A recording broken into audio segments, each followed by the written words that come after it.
গম গণপতে নমঃ, ভীম ভীম সন্তু লক্ষ্মী নারায়ণায় নমঃ। আপনাদের সবাইকে আপনাদেরই পরিবার ভাগ্যালাপে সাদর অভ্যর্থনা জানাচ্ছি। আজকে যে তথ্যটি আপনাদেরকে প্রদান করব সেটি হচ্ছে যে আমরা পুরাণ থেকে বিষ্ণু পুরাণের প্রথম অংশ নবম অধ্যায়, সেখান থেকে এই তথ্যগুলো আপনাদেরকে প্রদান করছি। এখানে স্বয়ং মা লক্ষ্মী নিজে মুখে বলেছেন এবং স্বয়ং ইন্দ্রদেব, সেই ইন্দ্রদেব বর চেয়েছেন আর মা লক্ষ্মী নিজ মুখে বলেছেন যে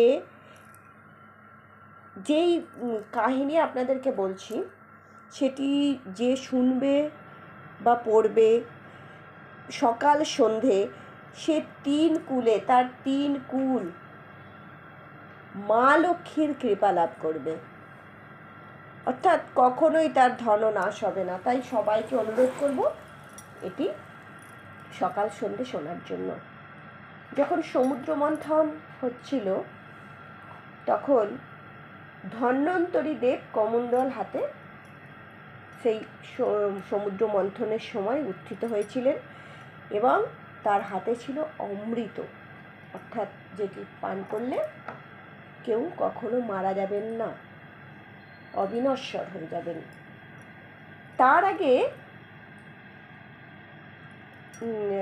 মা লক্ষ্মী কী করেছিলেন, যখন উত্থিতা হয়েছিলেন তখন সবাই তো সমস্ত গঙ্গা শত পবিত্র হয়ে ওখানে উপস্থিত হয়েছিলেন এবং সমস্ত দেবী সমস্ত কী করেছিলেন, তাকে সুসজ্জিত করেছিলেন। আর স্বয়ং যিনি ক্ষীরসাগর, তিনি পিতারূপে একদম শরীর নিয়ে এসে তিনিও কী করেছিলেন, আশীর্বাদ প্রদান করেছিলেন। আর যে বিশ্বকর্মা দেব আছেন তিনি সমস্ত অলঙ্কার দ্বারা সুসজ্জিত করেছিলেন। তারপরে মা লক্ষ্মী কী করেছিলেন, শ্রী বিষ্ণুর বক্ষলগ্না হয়ে গেছিলেন। যখন মা লক্ষ্মী বক্ষলগ্না হয়ে গেলেন, অন্তরে স্থান নিলেন, তখন রেগে গেল কারা? অসুররা।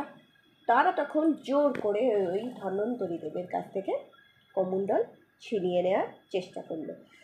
কিন্তু শ্রী বিষ্ণু কী করলেন, মোহিনী রূপ ধারণ করে ওই কমণ্ডল তাদের কাছ থেকে নিয়ে দেবদেরকে, অর্থাৎ যারা দেব আছেন তাদেরকে এই অমৃত পান করালেন।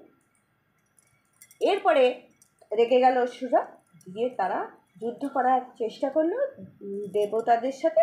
দেবতারা সেই যুদ্ধে জয় হলেন আর দিক বিদিক জ্ঞান শূন্য হয়ে হেরে গিয়ে তারা কী করলো, অসুররা পালিয়ে গেল। তারপরে ইন্দ্রদেব আবার স্বস্থানে ফিরে গেলেন তার সিংহাসনে, আর তিনি মা লক্ষ্মীকে স্তুতি করতে থাকলেন। এই যে স্তুতিটি বলছি সেটি কিন্তু স্বয়ং ইন্দ্রদেব মা লক্ষ্মীকে স্তুতি করছেন। সেই স্তুতিটা আমরা আপনাদেরকে শোনাচ্ছি। প্রথমেই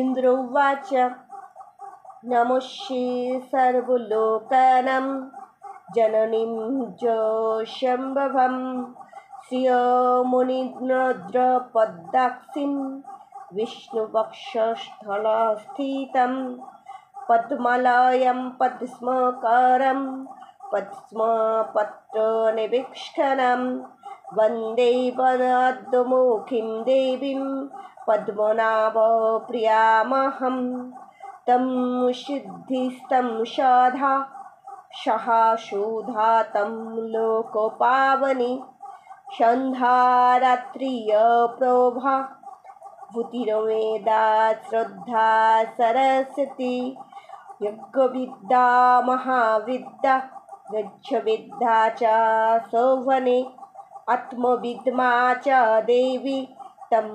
বিমুক্তিফলদায়িনী अन्निक्षिकीत्रयीवर्तः दण्डनीतिस्तमेव च सौमा सौमेर जगद्रूप स्तयत्तत्तदेवी पुरीतं का तन्नातामृते देवी सर्वजगमयम्बोपुः अध्यास्ते देवदेवस्य योगे चिन्तं गदावृतः तया देवी परित्यक्तं सकलं भुवनत्रयं विनष्टप्रायोऽभवत् इदानीं समेधितं दराः पुस्त्रास्ततात गारोषुहुदन्नाधरादिकं भवित्तन्मामहाभागे नित्यं तदीक्षानानृणां शरीरार्गोमय्यसर्ज परिपक्षाखयः सुखं देवी तद्दृष्टिर्दृष्टानां पुरुषाणां नादुर्लभं तं माता सर्वलोकानां देवदेवा हर्यपिता तायैतदिष्णुना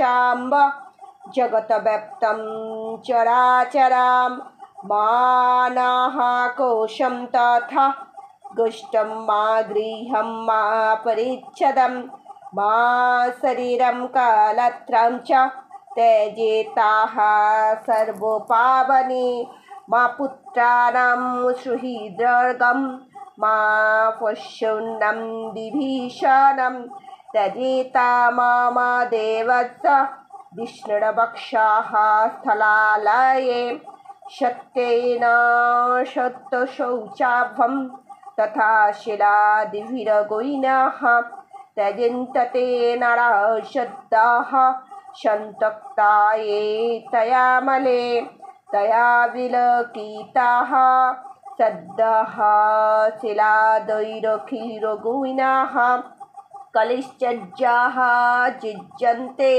पुरुषनिर्गुण अपि सश्लग्गाः सगुणी धन्नाः सकुलिनः सबुद्धिमानः सासुरः सा च विक्रयन्त जस्तया देवी वीक्षिताः शुद्धवैगुणमयन्ति शिलद्धाः शकुलगुणः पराङ्मुखी जगद्धाति यशतं विष्णुवल्लभे न तावर्णयितुं शक्ता गुणाञ्जिहापि वेदस्याः ऋषिदेवी पद्माक्षी ममस्ताक्षीः कदाचन।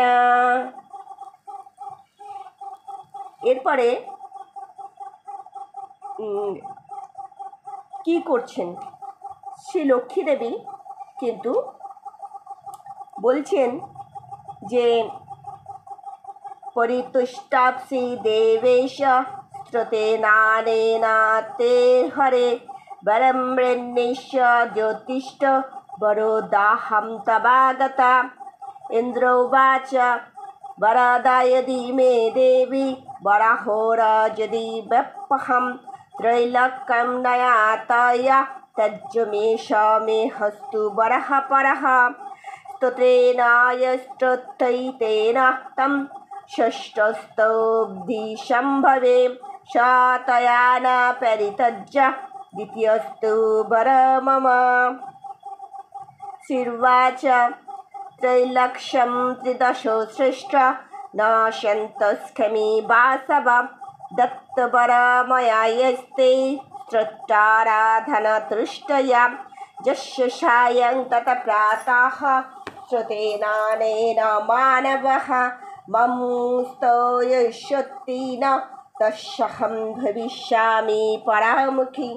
দেখুন কি সুন্দর এখানে মা লক্ষ্মী বলছেন যে হে ইন্দ্রদেব, তোমার এই স্তুতিতে আমি সন্তুষ্ট হয়ে গেছি। বর চাও? কি তুমি চাও? তুমি যা চাইবে আমি তোমাকে তাই দেব। তখন ইন্দ্রদেব বলছেন, হে দেবী, আপনি যদি বর প্রদান করতে চান এবং আমি যদি সেই বর পাওয়ার যোগ্য হই, তাহলে আমাকে প্রথম বর এই দিন যে আপনি এই ত্রিলোক কখনো ত্যাগ করবেন না, এবং হে সমুদ্র সম্ভবে আমাকে দ্বিতীয় বর এই দিন যে কেউ আপনাকে এই স্রোত দ্বারা স্তুতি করবে, আপনি তাকে কখনো ত্যাগ করবেন না। সেই লক্ষ্মী দেবী কি বলছেন দেখুন, হে দেবশ্রেষ্ঠ ইন্দ্র, আমি এই ত্রিলোক কখনো ছেড়ে যাব না। তোমার স্তুতিতে প্রসন্ন হয়ে আমি তোমাকে বর দিচ্ছি, যে ব্যক্তি প্রভাতে ও সন্ধ্যায় আমাকে এই স্রোত দ্বারা স্তুতি করবে, আমি কখনো তার প্রতি বিমুখ হব না, কখনো তাকে ত্যাগ করব না। নিজেই শুনছেন মা লক্ষ্মী দেবী নিজে কি বলছেন। তাই সকাল সন্ধে এই স্তুতি যদি করতে পারেন ভালো, এই স্তুতি যদি নিজ মুখে করতে পারেন ভালো, না হলে আরও কি বলেছেন দেখুন, আরও কি আছে বলছে যে পূর্বকালে শ্রী পরাশর মুনি বলছেন, এইটা হচ্ছে পরাশর মুনি এই কথোপকথন ইন্দ্রের সাথে যে মা লক্ষ্মীর কথোপকথন হয়েছিল সেটি বর্ণনা করছেন। শ্রী পরাশর বলছেন, হে মৈত্রেয়, পূর্বাকালে এইভাবে দেবরাজ ইন্দ্র মহাভাগা শ্রী লক্ষ্মী দেবীর আরাধনা করায় তিনি সন্তুষ্ট হয়ে তাকে এই বর প্রদান করেন। শ্রী লক্ষ্মী দেবী প্রথমে শ্রী ভৃগুর দ্বারা খ্যাতি নামক নারী থেকে উৎপন্ন হন, পরে অমৃত মন্থনের সময় তিনি দেব ও দানবের চেষ্টায় সমুদ্র থেকে প্রকটিত হন। এইভাবে যখনই দেবদেব শ্রী ভগবান বিষ্ণু অবতার রূপে ধারণ করে থাকেন, শ্রী লক্ষ্মী তখন তার সঙ্গেই থাকেন, তিনি অভিন্ন থাকেন না। শ্রীহরি যখন আদিত্য রূপ ধারণ করেন তখন তিনি পদ্ম থেকে আবির্ভূত হন এবং পদ্মা নামে কথিত হন। যখন তিনি পরশুরাম হন তখন পৃথিবী হয়ে তার সঙ্গী হন। শ্রীহরি রাম রূপে যখন আগমন করেন তখন তিনি সীতা রূপে আসেন এবং শ্রীকৃষ্ণাবতারে তিনি শ্রী রুক্মিণী দেবী হন। এইভাবে অন্যান্য অবতারেও ইনি কখনো পৃথক হয়ে থাকেন না। ভগবান দেবরূপ ধারণ করলে তিনি দিব্য শরীর ধারণ করেন এবং মানুষ হলে মানবী রূপ ধরেন। শ্রী বিষ্ণুর শরীরের অনুরূপেই তিনি নিজ শরীর তৈরি করেন। যে ব্যক্তি শ্রী লক্ষ্মী দেবীর জন্মের এই কথা শুনবেন বা পড়বেন, তার গৃহে তিরকুল থাকতে কখনো লক্ষ্মী নাশ হবে না। হে মহামুনে, যে গৃহে লক্ষ্মী দেবীর এই স্রোত পাঠ হয় সেখানে কলহের আধারভূতা দারিদ্র কখনো থাকতে পারে না। হে ব্রহ্মণ, তুমি যে আমাকে জিজ্ঞাসা করেছিলে যে প্রথমে শ্রী ভৃগুর কন্যা হয়ে পড়ে শ্রী লক্ষ্মী দেবী কীভাবে ক্ষীর সমুদ্র থেকে উৎপন্ন হলো, সেই বিবরণ আমি তোমাকে জানালাম। শ্রী ইন্দ্রের মুখ নিঃসৃত শ্রী লক্ষ্মী দেবীর এই স্তুতি সমস্ত বিভূতি প্রাপ্তির কারণ। যে ব্যক্তি নিত্য প্রতিদিন এটি পাঠ করেন তার গৃহে কোনোদিন ধনহীন হবে না। মা লক্ষ্মী তো নিজে বলেছেন। এবং এই যে জন্ম কাহিনী মা লক্ষ্মীর শুনলেন, এটি যে শোনে তারও কি হয়, 3 কুল দারিদ্রতার শিকার হয় না। তাহলে আপনি যদি শুনছেন অপরকেও শোনানোর চেষ্টা করুন। তাহলে এই যে জন্ম কাহিনী মা লক্ষ্মীর এবং স্তুতি, এটি প্রত্যেক দিন সকাল সন্ধ্যা চালিয়ে শুনুন এবং অবশ্যই মা লক্ষ্মীর আপনারা কৃপা লাভ করুন। পবিত্র মনে আপনারা শুনবেন এবং অপরকেও শোনানোর আপনারা চেষ্টা করুন, কেননা অপরের ভালো করলে নিজের ভালো হয়। ভালো থাকবেন, মা লক্ষ্মীর কৃপা লাভ করুন। একবার বলুন, হ্রিম হ্রিম শ্রীম শ্রীম লক্ষ্মী নারায়ণায় নমঃ।